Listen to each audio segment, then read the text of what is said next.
by using number line we can subtract एठी 15 fast 0 रु तुमे 15 को गोटे जंप करियो काहे ना फास्ट 15 अछि ना 0 रु 15 देखा मु जंप कली एठु को जीव सीधा गोटे जंप रे 15 रे लैंडिंग करियो लैंडिंग कले एग्जैक्ट 15 रे करियो 0 रु उठिली देखि 15 रे बस सेठु केते बैक आसी 7 काउंट करी करी आसीबो 1 2 3 4 5 6 7 8 रे पहुंचले सेति पई एठी 8 हबो आंसर अंडरस्टूड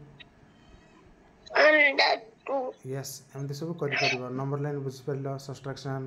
तापर देखिबा ये हां एटा भी इजी अछि एटा इजी अछि जीव कि टाइम हेले मते कहि देबो टाइम हेले मते कहि देबो ठीक अछि आ देखा तो 44 आइला अच्छा हां एटा 42 रे अछन हां अच्छा 44 ओके 44